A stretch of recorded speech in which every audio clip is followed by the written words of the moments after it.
Welcome to This Explainer. Today, we're diving into a really fascinating framework that completely reimagines how educators interact with the law. We're looking at this concept called ubuntu-care legal literacy. Usually when we think of educational law, we picture these massive rule books thick enough to use as doorstops, right?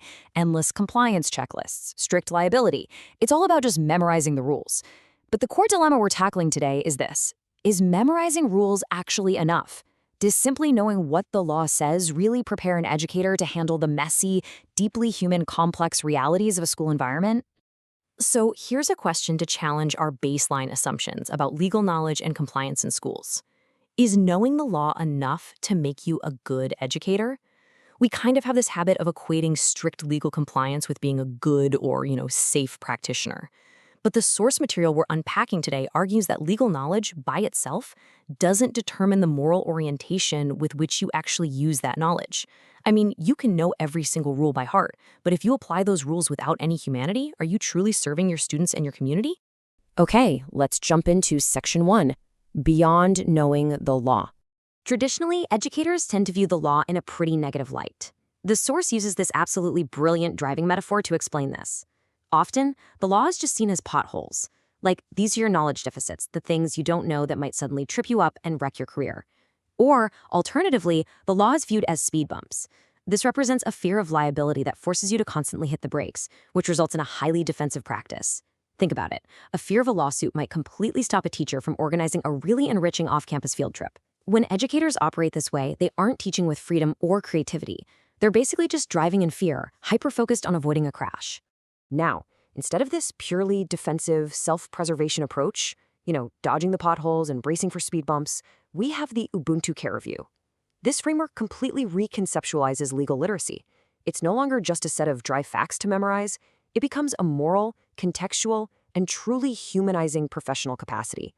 It moves way beyond just acquiring legal information. It's actually asking us to shift our entire mindset from self-preservation to one of moral orientation.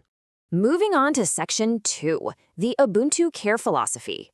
This framework draws deeply on two really powerful concepts, Ubuntu and the feminist ethics of care. Ubuntu is a philosophy that recognizes we are all members of an interconnected community. It heavily emphasizes relationality. And when you combine this with the ethic of care, well, it completely shifts how an educator operates. You're no longer just this isolated individual applying a rigid rule to another individual. Instead, this philosophy forces us to direct our attention to the specific vulnerabilities and unique circumstances of literally everyone affected by our legal decisions. Because let's face it, legal decisions in education are never made in a vacuum. Every single time a policy is enforced, it creates a ripple effect that touches human lives, directly impacting their dignity and well-being. When a teacher or an administrator makes a choice, it has profound, real-world consequences. So the Ubuntu-care model insists, and this is absolutely crucial, that we keep human dignity at the absolute forefront of every single legal interaction within a school. All right, Section 3, Rethinking Neutral Rules. Does formal compliance necessarily produce substantive justice? Think about that for a second. If you follow a rule perfectly, right to the letter, does it guarantee that the outcome is actually fair, just, or caring? The research argues a hard no. Blindly following the rules without analyzing their context can sometimes actually lead us far away from doing the right thing. We have this habit of assuming laws and school policies are perfectly objective, but seemingly neutral legal rules, like, say, a standardized zero-tolerance policy, can actually produce deeply exclusionary environments. The Ubuntu-care framework extends the idea of legal literacy to include the ability to recognize hidden power relations and embedded assumptions within the law itself. Without this critical, transformative capacity, an educator might technically comply with a law to the letter while actively harming a vulnerable student because they completely missed the invisible power dynamics at play. Which brings us to Section 4, the ethical decision process. So the crucial point here is that the Ubuntu-care model is a continuous, dynamic journey. It's not a one-and-done deal. You start with Step 1, knowing and understanding the law. You still need to know the law. You absolutely have to be able to spot those potholes. But then Step 2 asks you to interpret and actively question the real-world impact of that law on your specific community. And finally, Step 3 throws you into this dynamic cycle of deliberating, caring, acting, and reflecting. An educator really must evolve beyond mere compliance. It's an ongoing, reflective process of making sure that your legal actions are actually aligning with your moral obligations to your students. Now, during that deliberation phase, educators are encouraged to ask critical questions. And this one is perhaps the most important of all. Who is vulnerable here? Centering this specific question ensures that care remains the absolute priority in the decision-making process. Before acting on a rule, a legally literate educator operating under this framework stops and identifies exactly who might be disproportionately impacted or hurt by the enforcement of that rule. Let's head into Section 5, Reading the Educational Road. How legal literacy is taught is just as important as what is actually learned.